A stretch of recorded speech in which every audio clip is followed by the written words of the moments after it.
നമസ്കാരം, പുതിയൊരു വീഡിയോയിലേക്ക് എല്ലാവർക്കും സ്വാഗതം. ഞാൻ സിൻസി, ന്യൂസിലൻഡിൽ നിന്നാണ്. ഇപ്പം ഞാൻ പോകുന്നത് ഒരു ഗാർഡൻ സെൻറ്ററിലേക്കാണ് കേട്ടോ. ന്യൂസിലൻഡിലെ garden centre, Bunnings warehouse എന്ന് പറയുന്ന ഗാർഡൻ സെൻറ്ററിലേക്കാണ് പോകുന്നത്. അപ്പോൾ ഇന്നിപ്പം പോകുന്നത് ഈ സമയത്ത് നമ്മുടെ ഇവിടുത്തെ സമ്മർ തീരാൻ പോവുകയാണ്. ഈ സമ്മർ അത് കഴിഞ്ഞാൽ ഓട്ടം ആവുകയാണ്. അപ്പോൾ ഓട്ടം സമയത്ത് ഏതൊക്കെ ചെടികളാണ് നമുക്ക് നടാൻ പറ്റുന്നതെന്ന് ഞാൻ നിങ്ങളെ കാണിക്കാം. അപ്പോൾ ഇത് ഏതൊക്കെയാണ് നടാൻ പറ്റുന്നതെന്ന് അറിയത്തില്ലാത്തവരൊന്നും വിഷമിക്കേണ്ട ആവശ്യമൊന്നുമില്ല. നമ്മൾ ഈ ഗാർഡൻ സെൻറ്ററിൽ ചെല്ലുമ്പോഴുണ്ട് ഏതൊക്കെ ചെടികളാണോ അവിടെ വിൽക്കാൻ വെച്ചിരിക്കുന്നത്, അതായത് ആ സമയത്ത് വിൽക്കാൻ വെച്ചിരിക്കുന്നത് ഏതൊക്കെയാണോ അത് ആ സമയത്ത് നടുന്ന സമയത്തായിരിക്കും അത് വിൽക്കാൻ വെക്കുന്നത്. പിന്നെ ചിലപ്പോൾ അതിൻ്റെ എൻഡ് ഓഫ് സീസൺ സെയിൽ കാണില്ല, അങ്ങനെയുള്ളതൊന്നും വാങ്ങിക്കരുത് കേട്ടോ. അങ്ങനെയല്ലാതെ ആ സമയത്ത്, അല്ലെങ്കിൽ അവിടെ ഗാർഡൻ സെൻറ്ററിൽ നടക്കുമ്പോൾ ആളുകൾ കാണുമല്ലോ, അവിടെ ജോലിക്കാർ കാണുമല്ലോ, അവരോട് ചോദിച്ചെങ്കിൽ അവർ നമ്മളെ നന്നായിട്ട് ഹെൽപ്പ് ചെയ്യും ഏതൊക്കെ ചെടികളാണ് വേണ്ടത് നടുന്നതെന്ന്. അപ്പം ഞാൻ ഏതൊക്കെ ചെടികളാണ് ഞാൻ മേടിക്കാൻ പോകുന്നത് നിങ്ങൾക്ക് അവിടെ ചെന്ന് കഴിയുമ്പോൾ കാണിക്കാം. പിന്നെ അതുപോലെ തന്നെ ഇവിടുത്തെ ഗാർഡൻ സെൻറ്ററിൻ്റെ കാര്യങ്ങളൊക്കെ കാണിക്കാം കേട്ടോ.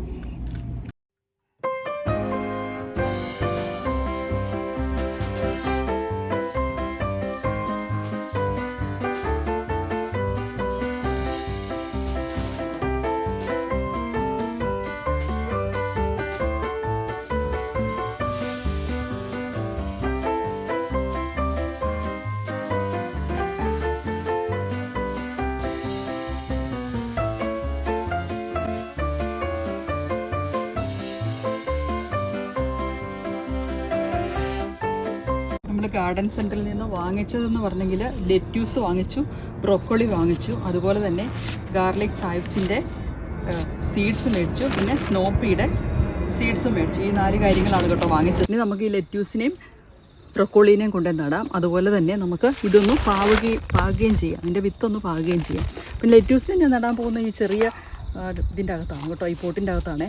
ഈ ലെറ്റ്യൂസിനൊന്നും അധികം വേരോട്ടമൊന്നും ഇല്ലല്ലോ, അപ്പോൾ നമുക്ക് ഈ ഇതിൻ്റെ അകത്തേക്ക് നടാം. അപ്പോൾ ഇതിൻ്റെ അകത്ത് മണ്ണ് നിറച്ചിട്ടുണ്ട്, കുറച്ച് കരിയിലയും കുറച്ച് മണ്ണും പോട്ടിംഗ് സോയിലും എല്ലാം കൂടെ നിറച്ചതാണിത്. അപ്പോൾ ഇത് നമുക്ക് ഇതിൻ്റെ അകത്തേക്ക് നടാം. ഇതിൻ്റെ അകത്ത് ഒരു കടുക് ഇങ്ങനെ നിൽപ്പുണ്ട്, അതുപോലെ തന്നെ ഒരു ബ്രൊക്കോളി, കഴിഞ്ഞ വർഷത്തെ ഒരു ബ്രൊക്കോളി ഇവിടെ കിടന്നുണ്ടായി വന്നതാണെന്ന് തോന്നുന്നു, അതിൻ്റെ കുരു വീണിട്ടേ. അപ്പോൾ അതിൻ്റെ അകത്ത് ഇതിൻ്റെ അകത്ത് 3 കൂടെ നടാമെന്ന് തോന്നുന്നു. നമുക്ക് വിൻ്ററിലേക്കുള്ള വെജീസാണ് കേട്ടോ നമ്മളിപ്പോൾ നടുന്നത്. ഇപ്പോൾ ആരെങ്കിലുമൊക്കെ ഗാർഡനിങ് താല്പര്യമുള്ളവർക്ക്, ന്യൂസിലൻഡിലുള്ളവർക്ക് വിൻ്ററിലേക്കുള്ള വെജിറ്റബിൾസ് നടാൻ പറ്റിയ സമയമാണിത് കേട്ടോ. എന്താണെന്ന് ചോദിച്ചാൽ വിൻ്ററിൽ വെജിറ്റബിൾസിനൊക്കെ ഭയങ്കര വില കൂടുകയും ചെയ്യും. ഈ ലെറ്റ്യൂസിനൊക്കെയാണ് ഒരെണ്ണത്തിന് $4 വരും ചിലപ്പം വിൻ്ററിൽ. അപ്പോൾ നമ്മളിപ്പം നടുവാണെങ്കിൽ വിൻ്ററിലേക്കുള്ള വെജീസ് നമുക്ക് കിട്ടും കേട്ടോ. ഈ വിൻ്ററിലാണ് നമ്മൾ നടുമ്പോൾ അധികം വെള്ളം ഒഴിക്കേണ്ട, അതുപോലെ തന്നെ അധികം പ്രാണികളുടെ ശല്യമൊന്നും വരുത്തുമില്ല. അപ്പോൾ വിൻ്ററിലേക്ക് ആർക്കെങ്കിലും താല്പര്യം ഉണ്ടെങ്കിൽ ഈ ഇലച്ചെടികളെല്ലാം നമുക്ക് വിൻ്ററിൽ നടാവുന്ന സമയമാണ്. ലെറ്റ്യൂസ് കഴിഞ്ഞിനി നമുക്ക് ബ്രൊക്കോളി നടാം. ബ്രൊക്കോളി ഞാൻ നടുന്നത് ഇതിലേക്കാണ് നടുന്നത് കേട്ടോ, ഈ റേസ്ഡ് ഗാർഡൻ ബെഡിലേക്കാണ് നടുന്നത്. അപ്പോൾ ഇതിൻ്റെ അകത്തേക്ക് നടുവാണെങ്കിൽ ബ്രൊക്കോളി കുറച്ചും കൂടെയൊക്കെ വലുതാകുന്ന സാധനമാണല്ലോ, അപ്പോൾ നമുക്ക് ഇതിൻ്റെ അകത്ത് നടാം. ബ്രൊക്കോളിയൊക്കെ ഒത്തിരി നന്നായിട്ട് വളരും കേട്ടോ വിൻ്ററിൽ നടുവാണെങ്കിൽ. ഈ ഇലച്ചെടികളെല്ലാം വളരും വിൻ്ററിൽ. എല്ലാത്തിനും നടുമ്പം തന്നെ ഞാൻ വളം ഇട്ട് കൊടുക്കുവേ. അപ്പോൾ പെട്ടെന്ന് നല്ലതായിട്ട്, ചെറുതായിരിക്കുമ്പോഴാണല്ലോ അതിനൊക്കെ കൂടുതൽ വളം വേണ്ടത്. അപ്പം നമ്മൾ പെട്ടെന്ന് ഈ ചെറുപ്പത്തിലേ തന്നെ നമ്മൾ നടുമ്പോഴേ തന്നെ വളമിട്ട് നടുവാണെങ്കിൽ നന്നായിട്ട് വളരും. അതേസമയം ഇതുപോലെ മണ്ണിര കമ്പോസ്റ്റ് ആയതുകൊണ്ടായി അതിന് യാതൊരു കുഴപ്പവും ഇല്ല താനും. വൈകുന്നേരം ആകുന്ന സമയത്താണ് ഞാൻ ഈ നടുന്നത്. എന്ന് വെച്ചാൽ വെയിൽ താഴുന്ന സമയത്ത് നടുവാണെങ്കിലുണ്ടല്ലോ ഒത്തിരി വെയിലങ്ങ് വരത്തില്ലല്ലോ, അതുകൊണ്ടാണ് ഇത് രാത്രിയായിട്ട് അത്ര നല്ല വെളിച്ചം നിങ്ങൾക്ക് കാണത്തില്ലാത്ത കേട്ടോ. വൈകുന്നേരം ആകാൻ നോക്കിയിരുന്നേ. ഇനി വെള്ളം ഒഴിച്ചങ്ങ് വെക്കുവാണെങ്കിൽ ഈ ചെടികൾ രാവിലെ ആകുമ്പോഴത്തേക്കും നല്ല ഉഷാറായിട്ട് നിന്നോളും. നമ്മൾ കഴിഞ്ഞ ദിവസം നട്ട ലെറ്റ്യൂസിൻ്റെയും ബ്രോക്കോളിയുടെയൊക്കെ സ്ഥിതി ഒന്ന് കാണിക്കാം കേട്ടോ. അപ്പം നട്ടപ്പോൾ അത്രയ്ക്ക് അങ്ങോട്ട് ഞാൻ ആ ക്യാമറ ശ്രദ്ധിക്കാത്തത് കൊണ്ട് അത്ര നിങ്ങൾ നടുന്നത് കണ്ടു കാണത്തില്ലെന്ന് തോന്നുന്നു. ഇതിപ്പോൾ നട്ടിട്ട് ഒരാഴ്ചയായിട്ടുള്ള ബ്രോക്കോളിയും ലെറ്റ്യൂസുമാണ് കേട്ടോ. അപ്പോൾ അടുത്തായിട്ട് ഞാൻ ചെയ്യാൻ പോകുന്നതേ ഈ സ്നോ പീസിനെ ഞാൻ ഇതിലേക്ക് നടാൻ പോവുകയാണ്, അത് പാകാൻ പോവുകയാണ്. ഈ സ്നോ പീസും ഇലച്ചെടികളും അങ്ങനെയൊക്കെ ഉള്ളത് മാത്രമാണ് ഈ വിൻ്ററിൽ നമുക്കിവിടെ ഉണ്ടാകുന്നത്. അപ്പോൾ അതിനുവേണ്ടി ഞാൻ ഇതിനെ നടാൻ വേണ്ടി ഇതിൻ്റെ അകത്ത് ഈ പോട്ടിൻ്റെ അകത്ത് ഞാൻ പോട്ടിംഗ് സോയിൽ നിറച്ചെടുത്തിട്ടുണ്ട്. അതുപോലെ തന്നെ നമ്മുടെ സ്നോ പീസിനെ ഞാൻ 2 ദിവസം വെള്ളത്തിലിട്ട് വെച്ച് അതിന് ചെറിയ മുളകൾ വന്നിട്ടുണ്ട്. ഇനി ഇതിലേക്ക് ഇട്ട് നമുക്കങ്ങോട്ട് പാകാം. സ്നോ പീസ് ഇഷ്ടമുള്ളവർക്ക് നന്നായിട്ട് ഉണ്ടാകും കേട്ടോ. ഇവിടെ നടുവാണെങ്കിൽ ഒരു ഇതെന്ന് പറഞ്ഞെങ്കിൽ അതിന് കൂടുതലായിട്ടും ഒച്ചിൻ്റെ ശല്യം കാണും. അപ്പോൾ നമ്മൾ ആ ഒച്ചിൻ്റെ കാര്യങ്ങളൊന്ന് നോക്കണം. അല്ലെങ്കിൽ നന്നായിട്ടുണ്ടാകുന്ന ഒരു സാധനമാണ് കേട്ടോ ഈ സ്നോ പീസ്. കഴിഞ്ഞ വർഷമൊക്കെ എനിക്ക് ഒരുപാടുണ്ടായിരുന്നു. അപ്പം അങ്ങനെ നിങ്ങളൊന്ന് ശ്രമിച്ച് നോക്കുവാണെങ്കിൽ ഉണ്ടാകുന്ന കാര്യമാണ്. ഗാർഡനിങ് ഒക്കെ ഇഷ്ടമുള്ളവർക്ക് നമുക്ക് വിൻ്റർ നടാൻ പറ്റിയൊരു കാര്യമാണ് ഈ സ്നോ പീസ്. അതുപോലെ തന്നെ വിൻ്ററിൽ എല്ലാ പച്ചക്കറികൾക്കും ഭയങ്കര വിലയായിരിക്കും കേട്ടോ. അപ്പം താല്പര്യമുള്ളവർക്ക് ഇത് നടുവാണെങ്കിൽ നല്ലതായിരിക്കും.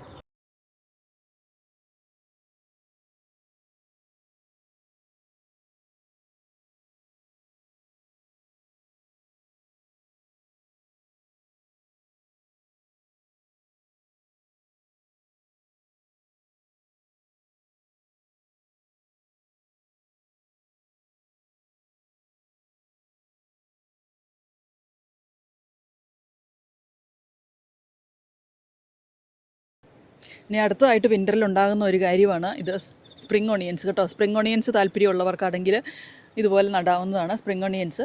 ഇത് എപ്പോഴും നമുക്ക് ഇതിപ്പോൾ മുറിച്ചെടുക്കാറായല്ലോ. അപ്പം ഇതുപോലെ എപ്പോഴും ഇത് ഉണ്ടാക്കി തന്നുകൊണ്ടിരിക്കും കേട്ടോ. 2-3 ഒരു 4 ആഴ്ചയൊക്കെ കൂടുമ്പോൾ നമുക്കിത് മുറിച്ചെടുക്കാൻ പറ്റും. അതുപോലെ നമുക്ക് സ്പ്രിംഗ് ഓണിയൻസ് എപ്പോഴും കിട്ടും. ഇനി കൂടെ ഞാൻ പൊമഗ്രാനൈറ്റ് അവിടെ പഴുത്ത് വരുന്നുണ്ട്. ഇത് നമ്മുടെ മാൻഡറിൻ എല്ലാം പഴുത്ത് വരുന്നുണ്ട്. ഇനി എനിക്ക് തോന്നുന്നു 1 മാസം 1.5 മാസം കൂടെ കഴിയുമ്പോഴത്തേക്കും ഇതെല്ലാം പഴുത്ത് നല്ല രസമായി കിട്ടും കേട്ടോ. നല്ല മധുരമുള്ള മാൻഡറിനാണിത്. ഞാൻ എൻ്റെ ഫിജിയോവ ട്രീയും കൂടെ കാണിക്കാം. ഫിജിയോവസ് എല്ലാം തീർന്നുകൊണ്ടിരിക്കുകയാണ്. ഫിജിയോവയുടെ ലാസ്റ്റ് ഫിജിയോവസൊക്കെയാണ് അവിടെ ഉള്ളത്. ഇതവിടെ വീണ് കിടപ്പുണ്ട്. ഇത് നമ്മുടെ തക്കാളികളെല്ലാം നിൽക്കുന്നു. ഉണ്ടായിട്ടുള്ളെങ്കിലും നമ്മൾ സ്വന്തമായിട്ട് നട്ടെടുക്കുമ്പോൾ മട്ട് പറിച്ചെടുക്കുമ്പോൾ ഒരു നല്ല ഇതല്ലേ, നമ്മൾ ഫ്രഷ് ബീൻസ് കിട്ടുകയും ചെയ്യും. അപ്പോൾ അതുകൊണ്ട് നമ്മളിപ്പോൾ പറിച്ചെടുത്ത് നമുക്ക് ഇന്ന് തന്നെ കറി വയ്ക്കാം കേട്ടോ. ഒരു സ്പ്രേ ഒന്നും ചെയ്യാത്ത ഇതാണ് ബീൻസാണ്. 6 ബീൻസാണ് ഞാൻ നട്ടുള്ളൂ കേട്ടോ. കുറ്റി ബീൻസാണ് ഞാൻ. ഇത് കറക്റ്റ് 2 മാസം ആയതേ ഉള്ളൂ കേട്ടോ. ജനുവരി 30 നട്ടതാണേ. കറക്റ്റ് 2 മാസം ആയതേ ഉള്ളൂ ഈ ബീൻസ് നട്ടിട്ട്. നമുക്ക് കറക്റ്റ് സമയത്ത് നട്ടെങ്കിലും ഉണ്ടാകുള്ളൂ. നമ്മൾ ആ സമയത്ത് നമ്മൾ ലീവിലൊക്കെ ആയിരുന്നതുകൊണ്ട്, നമ്മൾ ഹോളിഡേ ആയതുകൊണ്ട് നമുക്ക് നടേണ്ട സമയത്ത് നടാൻ പറ്റിയില്ലല്ലോ. അതുകൊണ്ടാണ് ലേറ്റായിപ്പോയി നടാൻ. എന്നാലും നമുക്ക് ഒരു കറിക്കൊക്കെ കിട്ടി, അതുകൊണ്ട് സന്തോഷമുണ്ട്. അതുകൊണ്ട് കുറച്ചും കൂടെ നിപ്പുണ്ട്. ഒരു കറിക്കും കൂടെ ഉള്ളത് പറിക്കാൻ നിപ്പുണ്ട് കേട്ടോ. അന്നേരത്തേക്കും പിന്നെ കാലാവസ്ഥ മാറും, ഇത് പോവുകയും ചെയ്യും. അടുത്തായിട്ട് നമുക്ക് കുറച്ച് മുളകും കൂടെ പറിച്ചെടുക്കാവേ. കുറച്ച് മുളക് ഉണ്ടായിട്ടുണ്ട്, കുറച്ച് മുളകും കൂടെ പറിച്ചെടുക്കാം. ഇതൊരു അവക്കാഡോയുടെ ചെടിയാണ്. ഇത് ഇങ്ങനെ ഉണ്ടായി നിപ്പുണ്ട്. ഇതിവിടുന്ന് മറിച്ച് നടണം. ഇതൊരു പൊട്ടറ്റോയാണ്. ഇതൊന്നും നട്ടതൊന്നുമല്ല, ഇത് കഴിഞ്ഞ വർഷത്തെ കിടന്നുണ്ടായി. ഇനിയിപ്പം പറിച്ചുകൊണ്ട് വന്ന് നമുക്ക് കിട്ടിയിരിക്കുന്നത് ഇത്രയും കിട്ടിയിരിക്കുന്നത് കേട്ടോ. ഇത്രയും ഉള്ളെങ്കിൽ നമ്മളൊന്നും 2 മാസമല്ലേ എടുത്തുണ്ടായിരുന്നുള്ളൂ. അപ്പോൾ ഇത്രയും കിട്ടിയത് കൊണ്ടൊരു സന്തോഷമുണ്ട്. കുറച്ച് മുളക് കിട്ടിയിട്ടുണ്ട്, ഒരു ബീൻസ്, ഒരു കറിക്കുള്ള ബീൻസ് കിട്ടിയിട്ടുണ്ട്. ഇപ്പം ഞാൻ ഇത് പിജിയോ പിന്നെ നമുക്ക് ഇഷ്ടം പോലെ കിട്ടും കേട്ടോ. എല്ലാ വർഷവും നമുക്ക് ആവശ്യത്തിന് കിട്ടുന്ന പിജിയോവസേ.